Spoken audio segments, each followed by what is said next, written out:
Well, cheers, how do you do, Buckaroos, and how the heck are you? I'm going to be the whiskey whisperer for this particular video, and I'm kind of enjoying to be at the pub. So I've had various beer and whiskey guys. I've had a couple national touring blues artists. I've had a lot of local musicians. I've even had one former top ranked heavyweight contender on at the pub, believe it or not. But I got my very first comedian. Ashley, how are you? I'm good. How are you? Pretty good. I wanted to ask you before we went on camera how to pronounce your last name right, so I didn't butcher it, but then I forgot, so I didn't say it. It's Zoerner. Zoerner. Okay, I wasn't sure if that O was pronounced or not. Okay. Yeah, the O kind of makes it a little more complicated for people. Zoerner. Yeah. So how you doing? And what are you drinking at the pub today? I'm good. So I figured the perfect beer for this would be a lager from NOLA Brewing. And they sponsored the LGBT LOL Comedy Festival here during Pride Month in New Orleans. Oh, nice. So they had this lager just for the festival. It's the only festival that embraces and welcomes all LGBT queer comics. And then they have a show where allies come on. So I was part of that show, and it was a huge honor. So yep. Oh, that's awesome. All right, so let's pour that down. Now, I want you to explain your cup to me now. So this cup, so I have hundreds of beer glasses. I have actually a pretty sick beer glass collection from breweries all over the world, and they're in storage. So this is a Mardi Gras cup from probably just a random parade here in New Orleans. Wow, all right. And the funny thing is, like, they throw cups from other parades.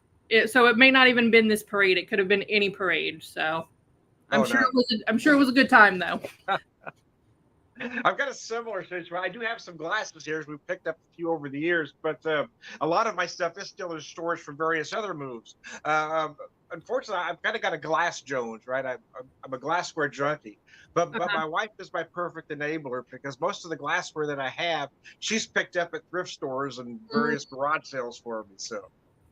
Yeah, I've been to so many breweries that I have no need to do that, because when I was living in Atlanta, I mean, I was probably going to breweries 3, 4, 5 times a week, or craft beer bars. So yeah, I'm loaded. I just have to get them out of storage. But sounds like your wife's taking good care of you. Yeah, she does. She does. So how long have you been in New Orleans then?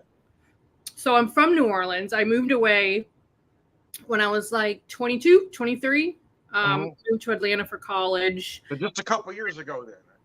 Yeah. Well, this September will be a year that I moved back to New Orleans. So I was that kid who couldn't wait to get out of her hometown. And now you're back. Yeah.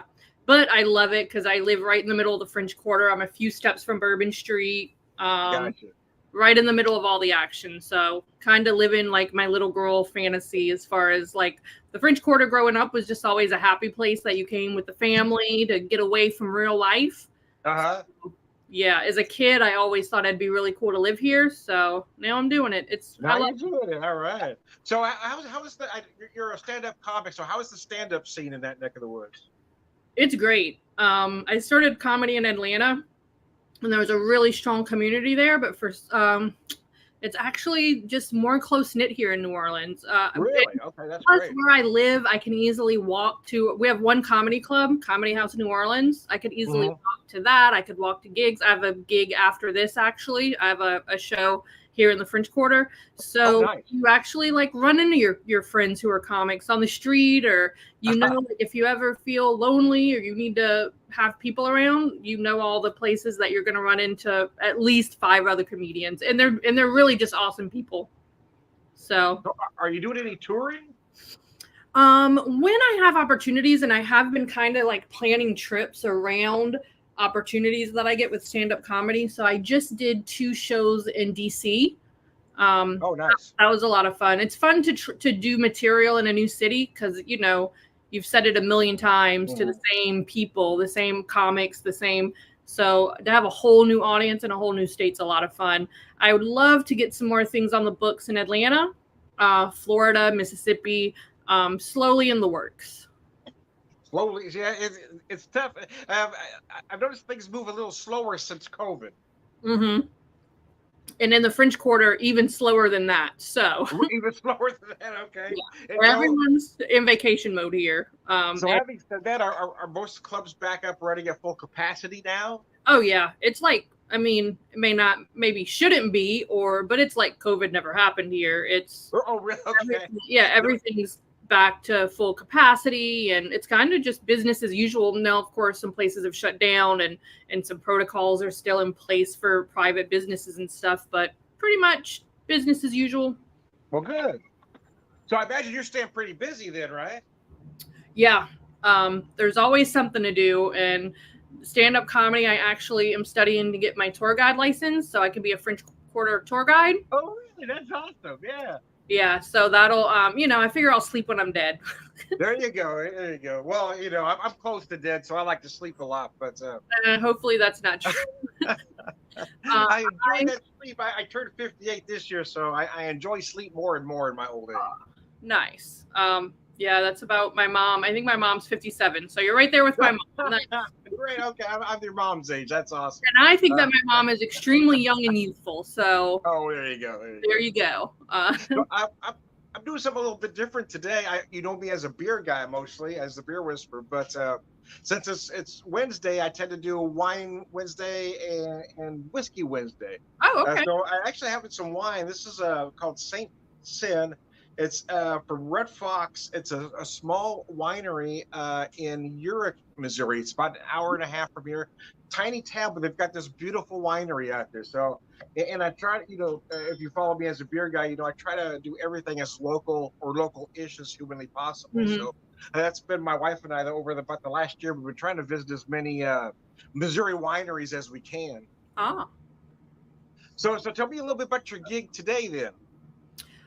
Tonight I'll be doing 10 minutes at a club called Buku Lounge here in New Orleans. And then I'll be in the New Orleans Comedy Festival, which is exciting. They're celebrating their 2-year anniversary. So stand-up comedy, like hardcore stand-up comedy scene has been rough going, but we got a comedy club here 2 years ago. And so that's kind of been the hub for a lot of comics. They'll be celebrating their 2-year anniversary. I'm excited to be a part of that too. Well, so as a stand-up comic, who have been your influences, or who are you most influenced by? Let's say. Right now, as much as the feminist in me wants to list an awesome female comic, and there's so many of them, my favorite comic has been for a while Kyle Kinane. Oh, I'm not familiar with he's hilarious. I had the pleasure of seeing him at Laughing School once in Atlanta, well before I had ever thought about getting into stand-up comedy. I had discovered him on the internet. He had this really good, for some reason it's tough to find when you Google it, but if you Google ever Kyle Kinane Cheddar Bay Biscuits, one of the funniest sets anytime I think about it, it makes me laugh. And he kind of just gives off this vibe of like, a lot of people when you smoke weed and you think you're having like the most genius ever, you're just thinking and you're like, this is awesome. People need to hear about this. But then you forget it when you're not high and you're like, I feel like that was good. I feel like he retains all of that and turns it into art and can just, it feels like you're having a really cool, intense conversation with a super high dude. And I can't explain it, but it's genius. And it's like, he's like, his comedy is what my brain the way my brain thinks when I'm high, but he can translate it. You know what I mean? It's Kyle Kinane is really funny. And then of course, like Taylor Tomlinson, I think she just released her 3rd Netflix special and she's like 25, which is ridiculous. But I really like her delivery and how she makes her comedy really conversational. And Tina Fey, Mindy Kaling, a lot of just female comedians and writers I have all the respect for. Because at the end of the day, it's still a man's world, right? Like comedy is still very much. So any woman who can kind of come in and take charge and succeed, all the power to them. They're my favorite people in the world. So which leads me to my next question. How long have you been doing stand-up? I've been doing stand-up for probably 3.5 years now. And that's actually a pretty interesting story. I don't know if we have the same mutual friend. Do you know Jeff Rapp? Oh, yeah. So I love Jeff. We just, same Atlanta beer community. So we hung out at a lot of the same. We were at a lot of the same festivals and just same group of friends. And we went on a trip to Italy, and I think he went on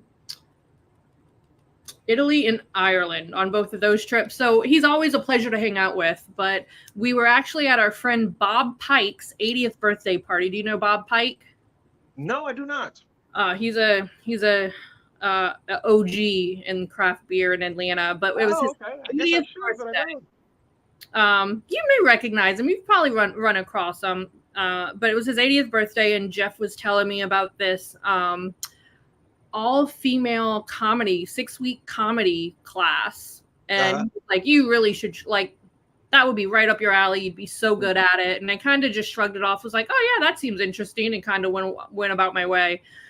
And a few days later, if I remember correctly, he sent me a Facebook message and was like, don't be mad, but I signed you up for this class. It's paid for, and it wasn't cheap. I don't remember exactly, but I remember it wasn't cheap, and it wasn't something I could pull off at the time. And he was like, it's paid for. Please just enjoy it. And I just feel like it would be a shame if you didn't give this a try. And so I kind of felt obligated. And I remember sitting in the parking lot of the first class, like, how the hell do I get out of this?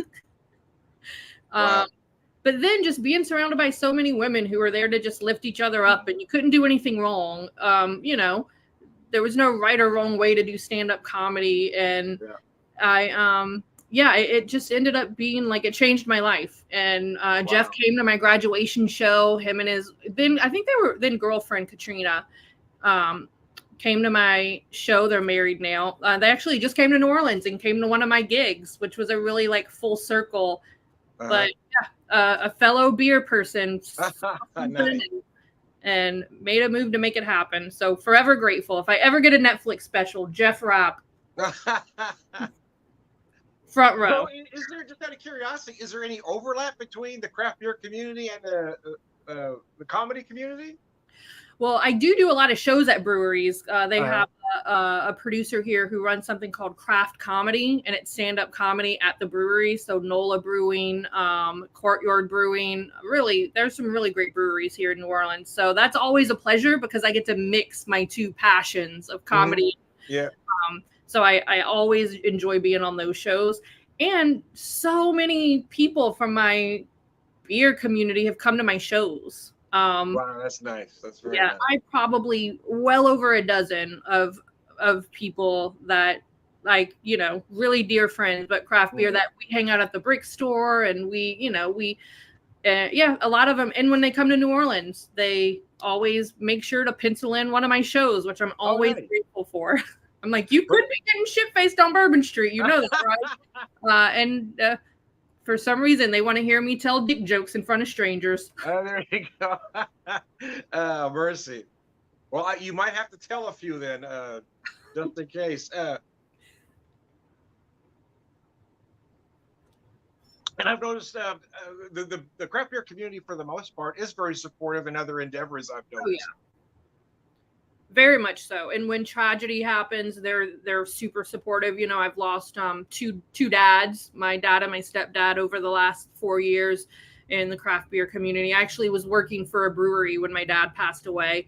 And it was really interesting because we're at the hospital trying to wrap our heads around this huge thing that's happening, the biggest thing that's ever happened in me and my siblings' life. We're preparing to say goodbye to our dad unexpectedly. He was 54. Nothing made sense. Yeah. Nothing made sense. And my brother and my sister, they're calling their work, and they get off the phone and they are listing all this stuff they have to do. They have to get a copy of the death certificate, and they have to like a picture, send them the obituary and all this stuff to like get this time off work. And I called my boss, and he was like, don't worry about anything. Like it's just beer at the end of the day. You go be with your family when you're ready to come back. If you need anything, it was night and day how working for a craft beer brewery. And then my brother is in the military, and my sister has a much more conventional job. But yeah, my job definitely won the day in that circumstance. Oh, that's nice. Yeah. Oh yeah. I know when my wife and I, when my wife and I lost our son to cancer, about 10 years ago now. I mean, it was the craft beer community really. It through a lot, mostly social media. I mean, folks that I've never met in person really, were there. And my son at the time was, working with this charity in St. Louis called Pedal the Cause. And I can't tell you how many beer folks donated to Pedal the Cause. So it was rather amazing. Yeah.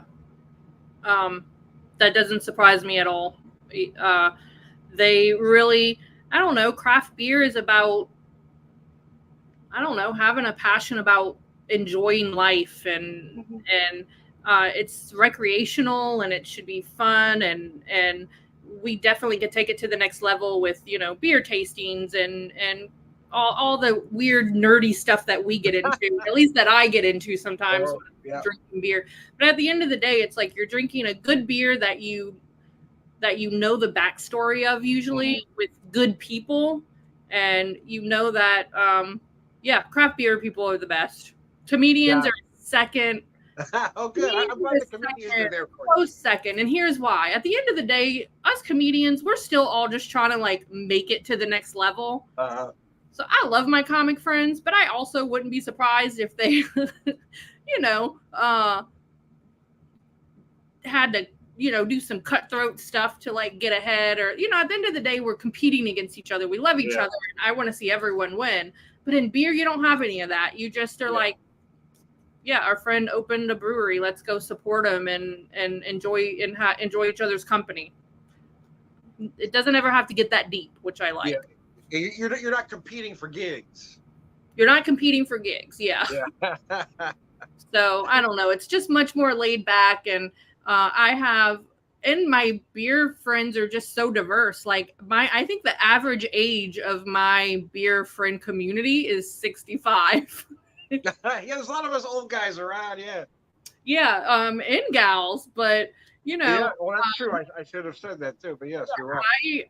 I many a times in Atlanta would meet up with my beer friends for lunch, and I'm the youngest one by 30 years. But I have the opposite thing. I'm always the oldest guy for about 30. I'll be. Look, that'll flip one day, and probably sooner rather than later. I'll be the oldest one. Honestly, sometimes I feel like I'm the oldest one in the room. So,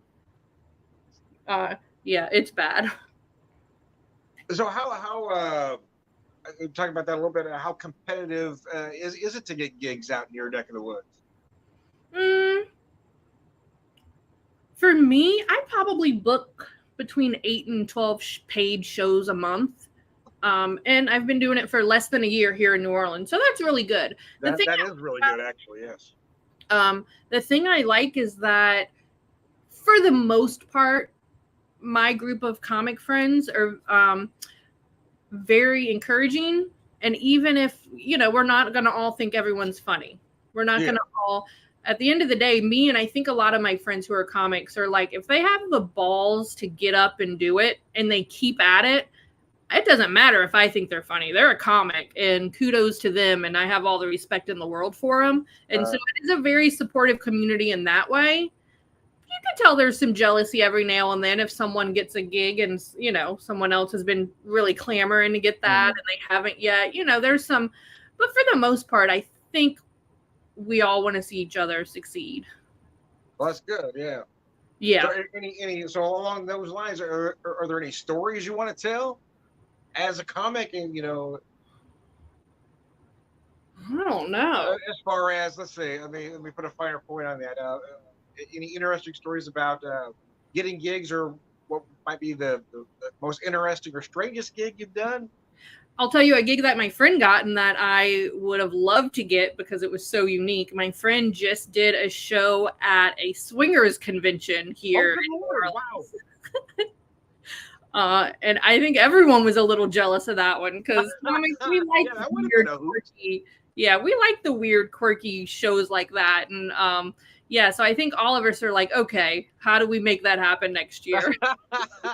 So now you're going to compete for that gig, right? You're going to look for that gig next year. I'm going to give it my all. And they have a show here that I'd like to be on soon, and it's called Stone Drunk Sober. And so they have two comics that do their sets high off like high off their asses, 2 who do their sets drunk, and 2 who do it sober, and then the audience votes on which team. So I put that one. I think that's the one show that I want to be on this year that I haven't booked yet. So I'm putting it into the universe. Good luck. Yeah, no, I've had a lot of people, I've made a lot of friends. I've gotten a lot of followers. I've had a lot of guys ask me out after shows. and very rarely do I agree to it, but when I do, mainly they just want me to tell them jokes. That's funny, yeah. Yeah. Say you're a comic, they want you to say something. Well, say something funny. Well, it's not really how it works, right? Yeah. And on the dating apps, like if you match with someone on a dating app, they're like, what's your best joke? I'm like, it doesn't really work like that. Or you're in a restaurant and they want you to just be on and making them laugh. I tell my friends I'm going to keep a microphone in my purse, and the next guy who asks me to tell a joke, I'm just going to embarrass the shit out of him. And I stand up in the restaurant, take my microphone out, and be like, "Is this what you wanted?" So have you dealt with many hecklers? Not really. I've witnessed some pretty intense heckle situations. I haven't really. And here's the fun fact about comedy. We don't consider hecklers to just be like, boo, boo. Anyone who interacts with a comic unprovoked is a heckler. So on that front, yes. People come and, if you say something like, I grew up here in New Orleans, and someone yells out, I grew up in New Orleans too. That's a heckler. And they're in a mood, and they paid money to come out and laugh. And you get that they're very free-spirited at the moment, but it kind of throws you off, and if you're like in the zone. So yeah, I've had that a lot, but I get better and better at it. I've taken a few improv classes to kind of help me be able to, because when you're on stage, you make yourself really vulnerable, and you need to be prepared for however that time on stage might transpire. And so improv has helped. And then I actually just joined a fantasy roast league. Oh, really? Wow. Now that'd be interesting. Yeah, I think, let's see if I end up regretting it, because I don't know how thick my skin is. I can tell jokes all day, but when I'm the subject, we'll see. But I just joined a fantasy roast league, and so me and my team have been getting together, writing jokes about people on the other teams, and that'll be a working a new comedy muscle too. So speaking of that, I mean, as an older, you may not be familiar. Do you remember the old Dean Martin roast? No, like I know who Dean Martin is, but he's kind of. You might want to, if you get a chance, get on YouTube, because there's clips of all these old roasts. So take a look at what these old guys are doing, because you'll see a lot of the classic comics like Don Rickles, Foster Brooks, and the bits are just hilarious. You know what? I'll do that, and I think that'll be a good assignment for me, because I've been looking at roasts on Comedy Central, like Justin Bieber and all that. But I think going back and seeing some old school roasts might help me with my technique and help me like pin down some things. So yeah, I'll do that. I'm afraid I'm getting for material, maybe not, but yeah, for technique and timing, maybe, yeah. Yeah, because those guys were just amazing. So but you did mention that thing earlier about the drunk. So did you find you're better on stage completely sober, or do you like to have a little something before? I know for me, when I do things on stage, I've got like 2 beer or 1 whiskey. That loses me. If I have more than that, then then it's something else. But how does it work for you though? Do you find one way or another better?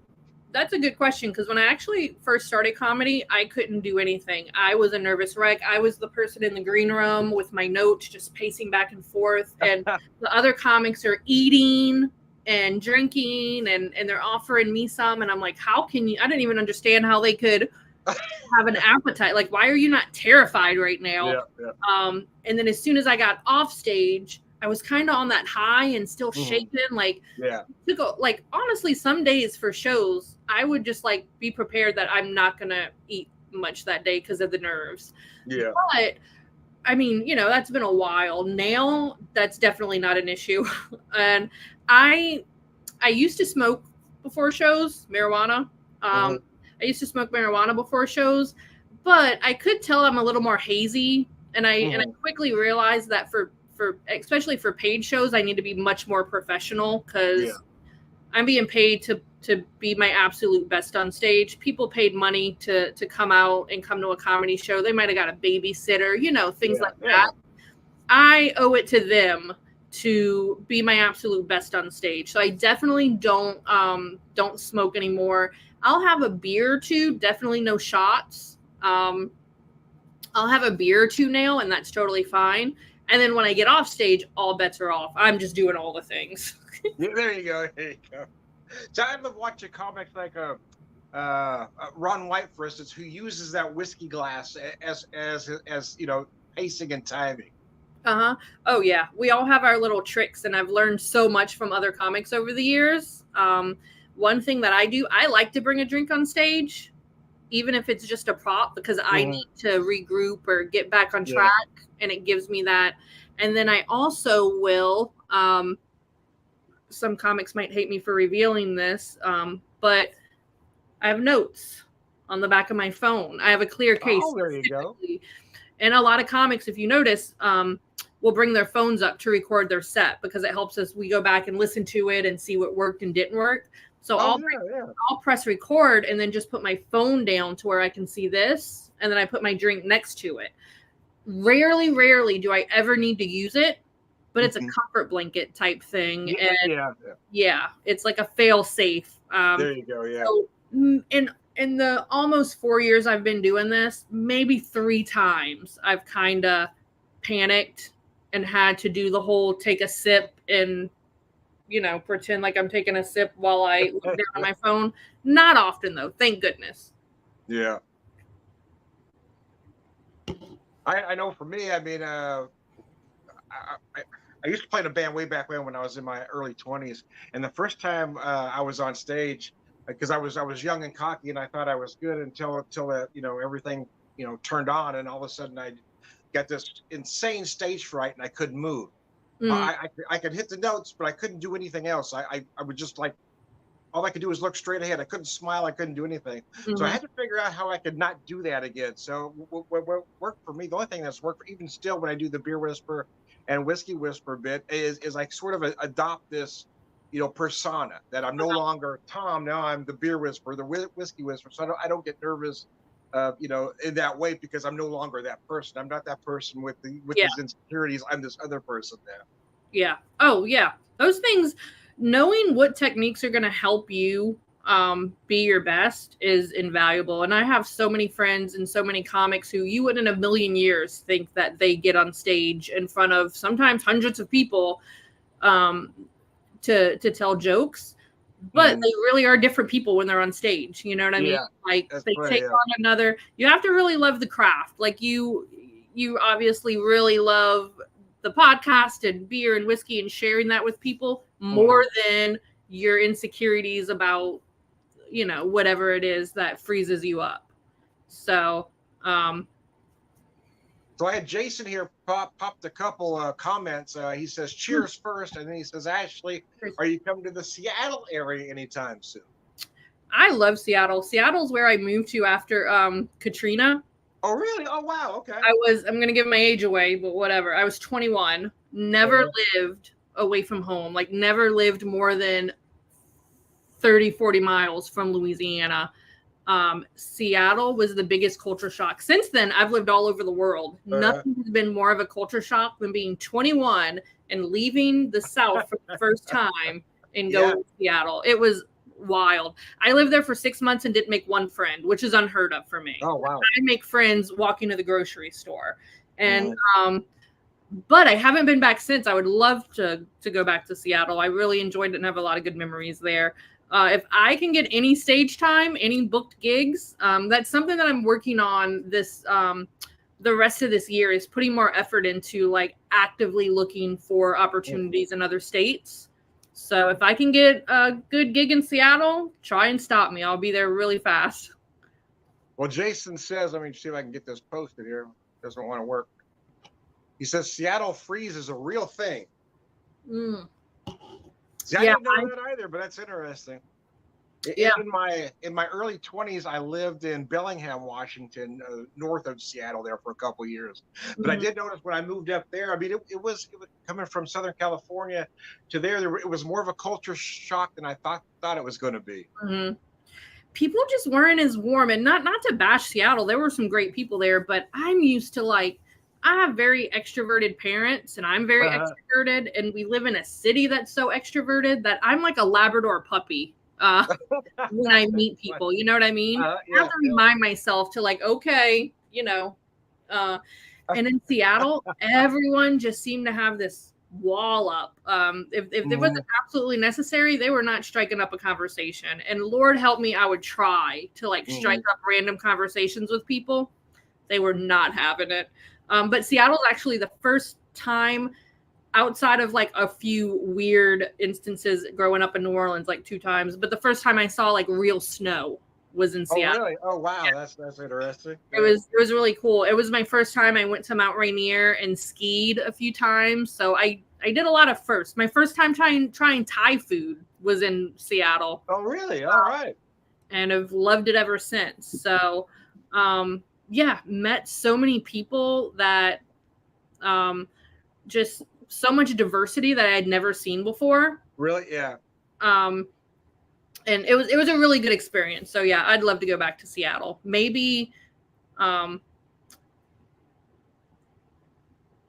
didn't see his last thing, but So they say that the reason that Seattle people aren't friendly is that it goes back to having a lot of Norwegian immigrants. Okay, this is 100 years ago, and that culture just stayed that way.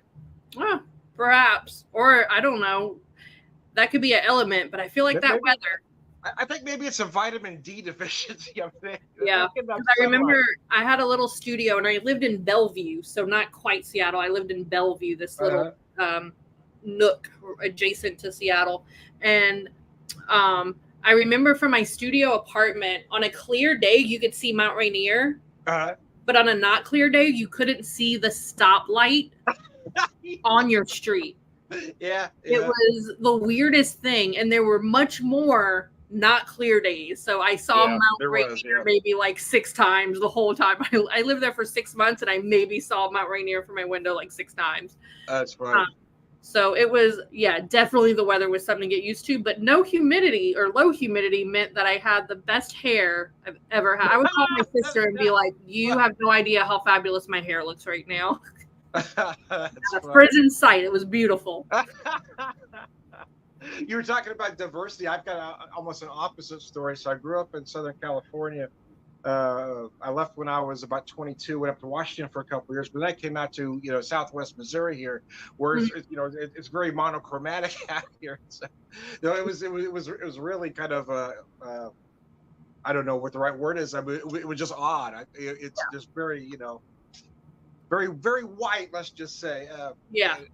And not diverse, and not very free thinking, let's just say, as well too. Yeah. So it was a big change. I had to change my ways a lot at about 24 years old because I was young and cocky and loved to share my opinions, and that didn't always go over well in this neck of the woods.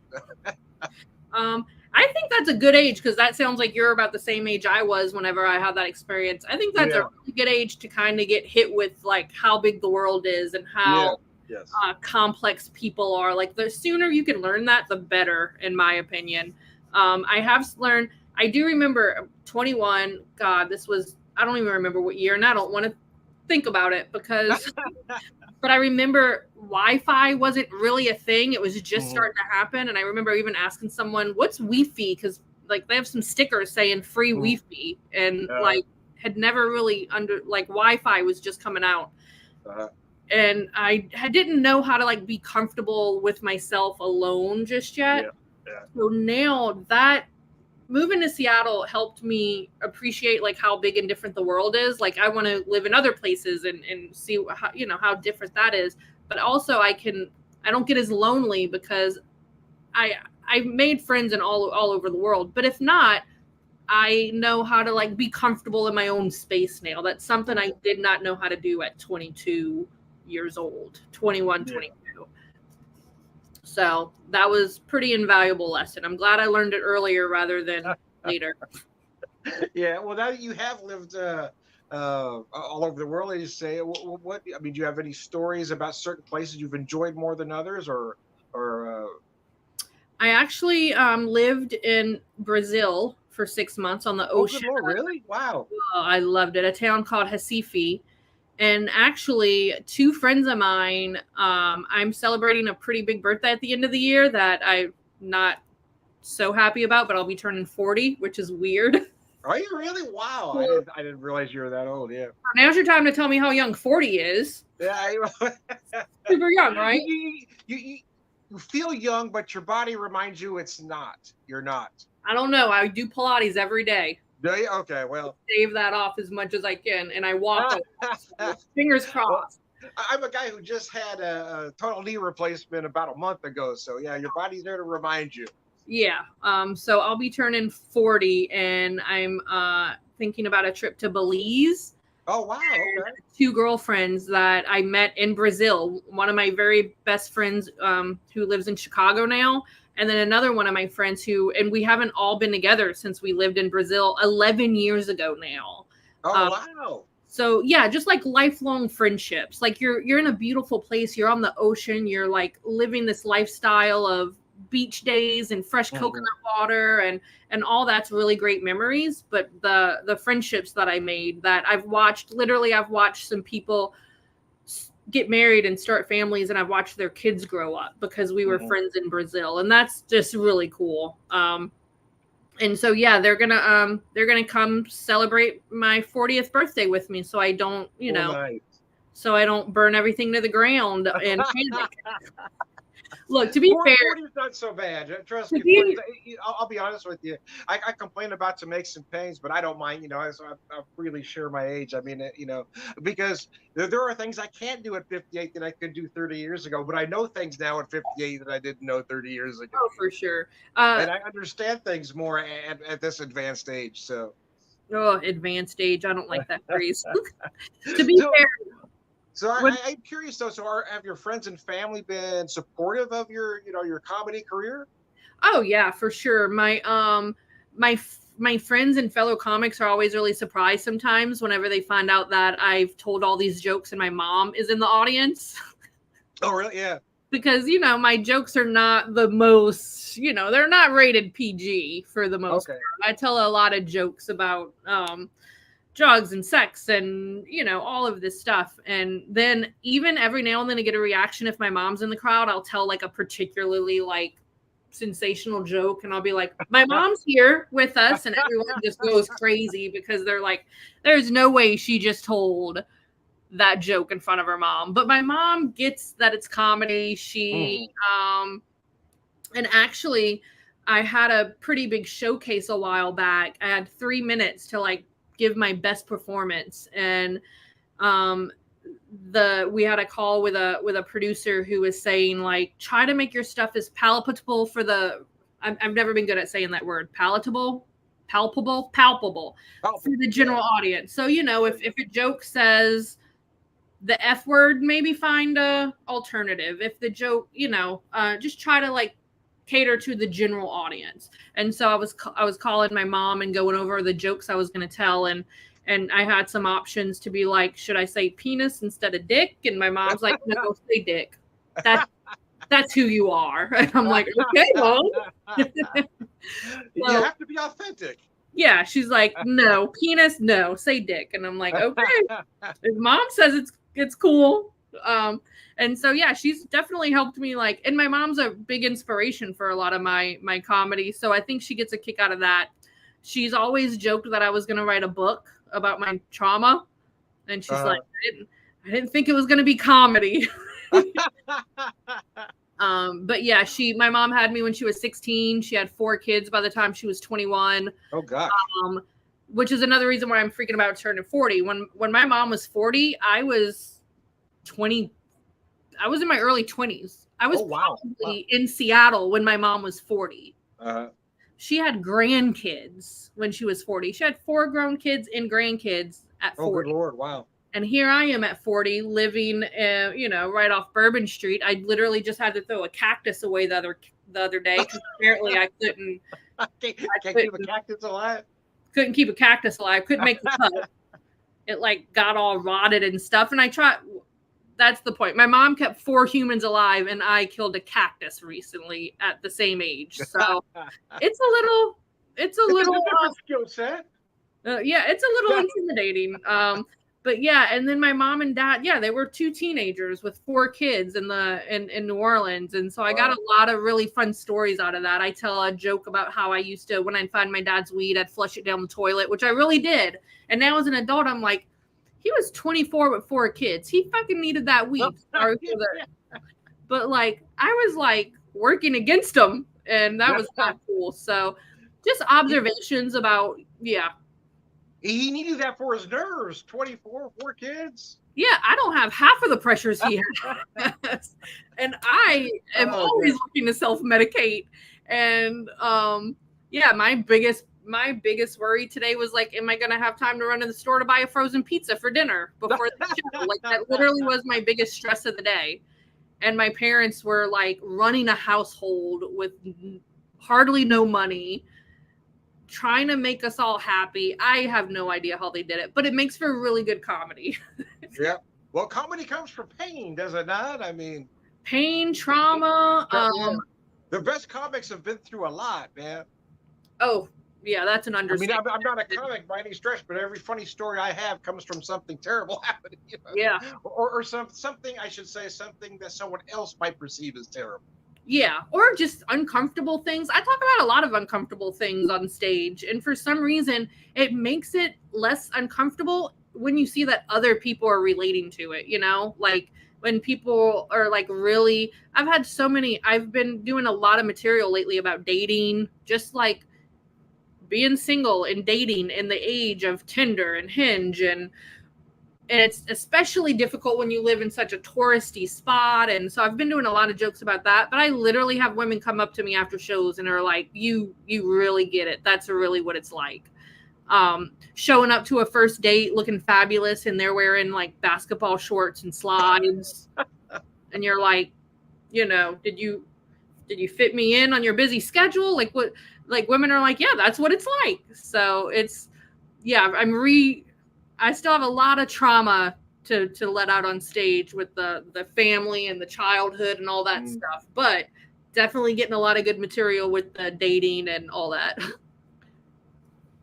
My wife and I will be 29 years this year, and with everything going on, I couldn't imagine even trying to date with everything going on, with all the social media, with everything being, there, you can't hide anything from anybody anymore. It's weird. It's really weird. And communication is different. A guy will literally, I'll go on a date with a guy, and then he'll text me randomly the next day, Marvel's coming out with a new movie, and I'll be like, oh, that's cool, thinking we're starting a conversation. And then I don't hear from him for 3 days. And then he just texts me, what are you doing at, that happens. That's just like what dating is like. And it's weird. Do you and your wife, you may not be able to speak for your wife, in any way, do you wish you could have experienced this dating app? No, I'm so glad that you missed. Actually, I think I can speak for her for this particular subject. No, I think we're both glad that things didn't happen that way. Yeah, I don't think either one of us would have done well. But I was one of those folks that I was completely clueless. I had no idea how to flirt at all. It's amazing that I even got a date at all. Nothing's changed. Like, I've got friends that still can't believe I'm married because how did you get that first date? It was I just lucked out. I was terrible. Yeah. I think now it's literally you're like window shopping for humans, and it's weird. But I read an article a while back that said, it was a wedding planner, like a big time wedding planner in New York or something. And she said 80% of her clients met on a dating app. And I'm like, well, shit, I guess if I don't want to die alone, I should probably stay on the dating apps. But it's so daunting, and it's so, it's weird. I'm like, maybe the love of my life really is holding a giant fish. Like that's a turnoff for me, but maybe I'm expecting too much. Like it's tough. So do you look at are dating profiles like or reading a dating profile is that like writing a resume? I mean, is it exercise in creative writing, or do you find people are honest? Because I know when I was younger, putting a resume together, okay, I'm going to say this in the best way possible. So is it the same thing on a dating app? So for me, first of all, my profile, at least on Tinder, is I offer, do you want a compliment or to be roasted? Uh-huh. And guys will tell me, and if they want to be roasted, I roast the crap out of them. Just to see how much they can take, right? Yeah, and then sometimes they'll ask me. That's just a really fun little quip that I put in there. That's always really fun.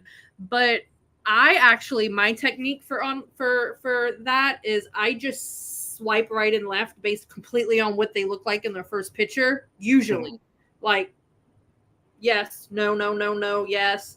And then I go back and sift through and read the bios and then put them out that way. I don't know why. I think we all have our own techniques. And then for me, I look for like grammatical, like, are they using complete sentences and like spelling out their words? Are they spelling the words correctly?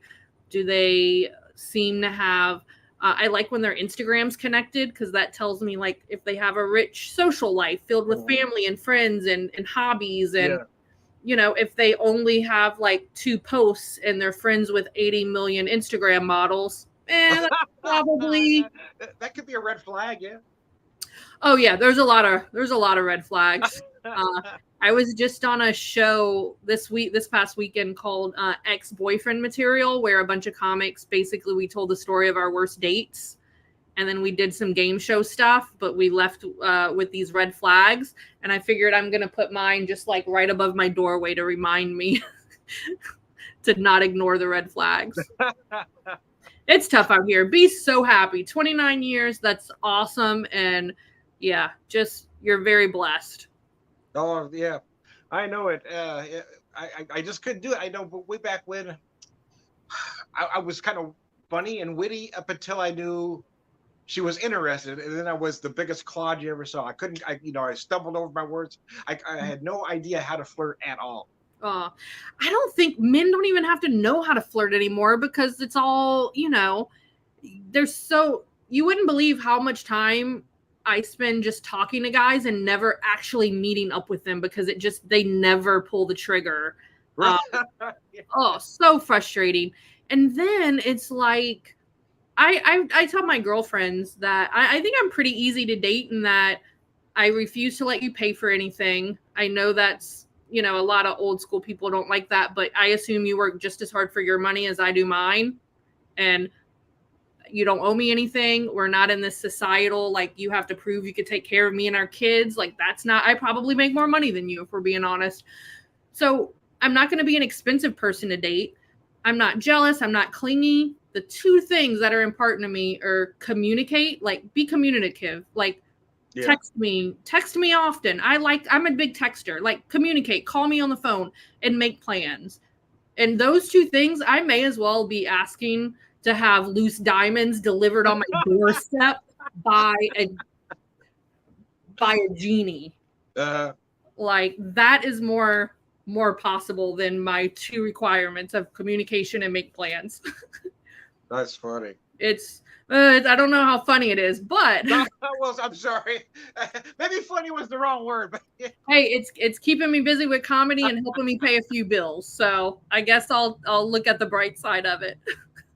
So yeah, again, back in my day, it was mostly meeting people at bars. Does anybody meet out in the world, or is it all online?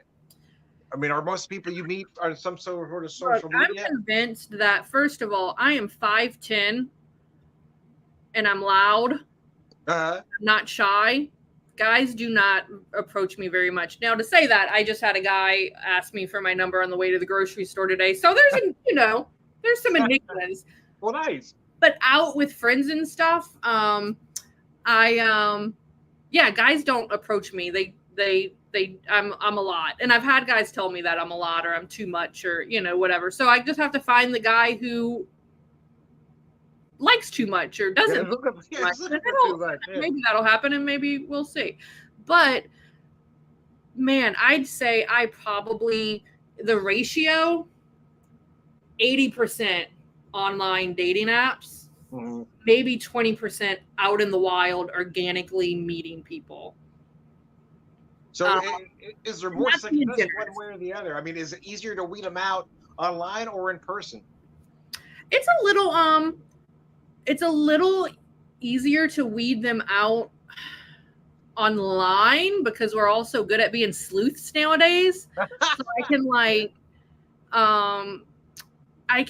go and look and see, like, they have pictures of them with their nieces or nephews, or like this one guy hit me up and I went to his Instagram and his first post was him with his hands around a pregnant woman talking about the love of his life, giving him his second child. Oh my God. Okay. And I was like, so that's really easy to weed out. Yeah, that's funny.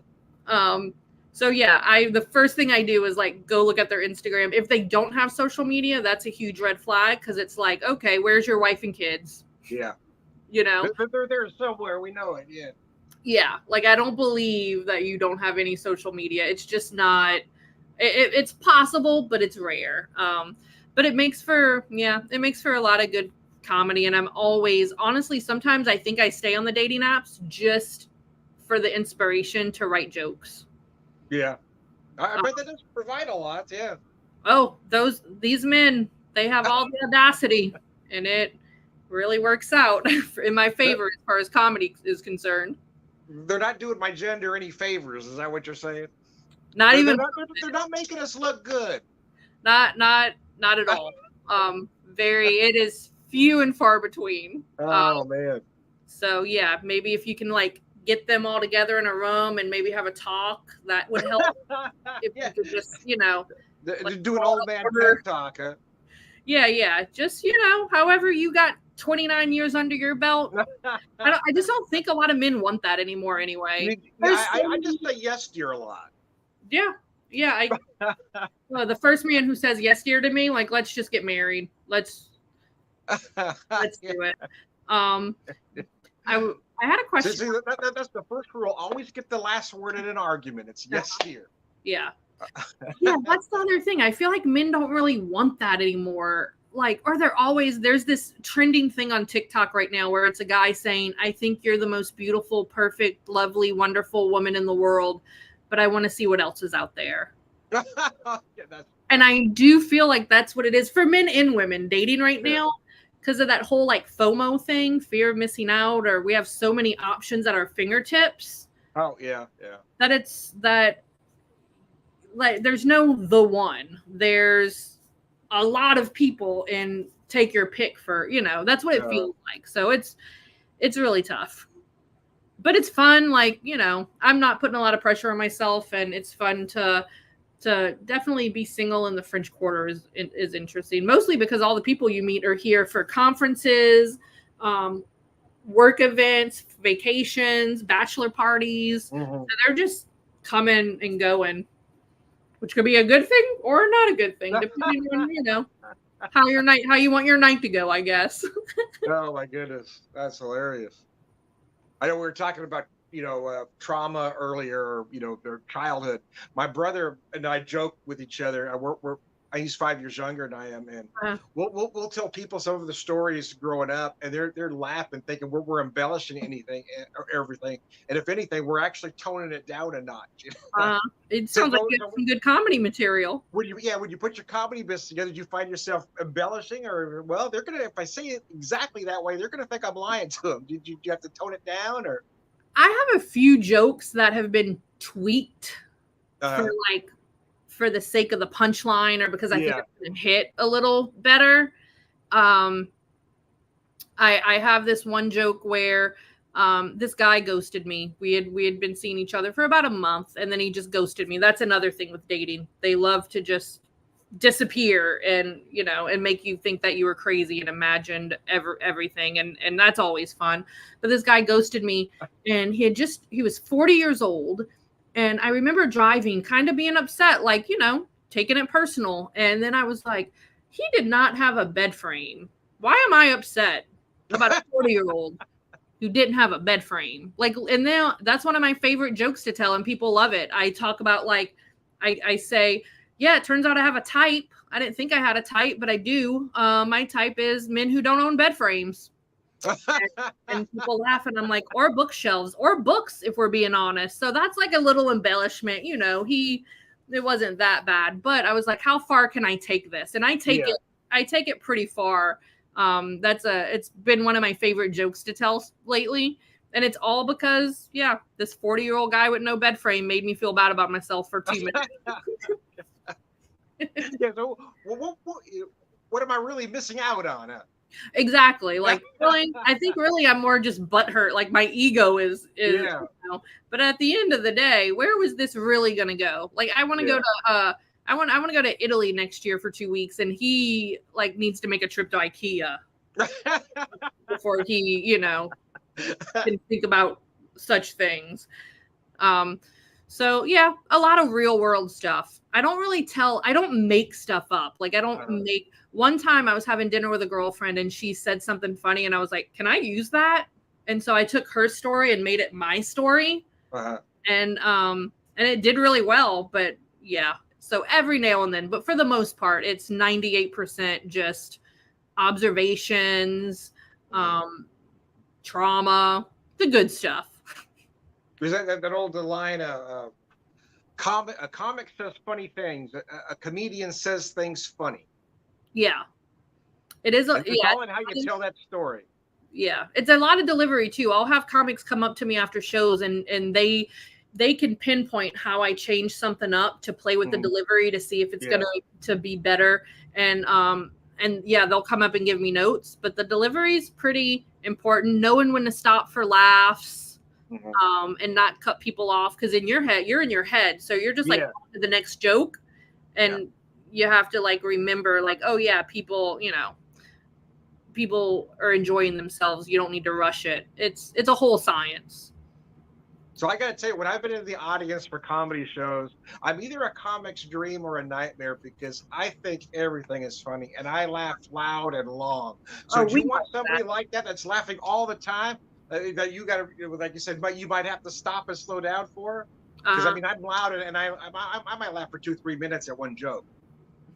Oh no, we love that. Because it's infectious, and it gets the rest of the crowd like on your side. My favorite gigs to do are gigs where people paid money to come out on a Friday or Saturday. Usually it's Friday or Saturdays, because I do a lot of paid gigs, but they're at pubs or breweries, and comedy is just happening to people. Like, they didn't come to a comedy show, it's just happening to them. And we usually can bring them in and they enjoy themselves. But the best shows to do are shows where people bought a ticket a month or weeks or days in advance. They've gotten a babysitter, they got dressed up, like they are in the perfect mood, the perfect like vibe to laugh, and they're happy naturally because of the night. And yeah, so one person really has an infectious laugh. It does not take much for that to just like spread across the crowd. Nice, that's nice. Well, I know you got a gig to get to. I know you got a gig to get to, so I'm gonna let you get off here. But I want to tell you, thank you for coming on here with me. It's been a lot of fun. Oh, thank you. It's been a lot of fun. You are my first comic, so there you go. Maybe I'll get others to join me at the pub. It's for mostly beer and whiskey drinkers for the most part, but and then I had that one heavyweight. That was a really interesting show. So, but thank you for coming on. You're a talent. That's for damn sure. So I would like to see. I hope you get to travel at some point and might make it to my neck of the woods. So I'll definitely keep you posted. And if you and your wife are ever in New Orleans, please let me know. I will. I definitely will. Do me a favor. Don't jump off when we go off air. I want to talk to you real quick. Oh yeah. What's up? No, when we go off air, I want to. For sure. So anyway, I want to thank Ashley for joining me at the pub. I am Tom the Whiskey Whisperer, Whiskey Evangelist, prolific whiskey drinker, rare wisdom, all around good guy. Thanks a lot, guys. Thanks, Ashley.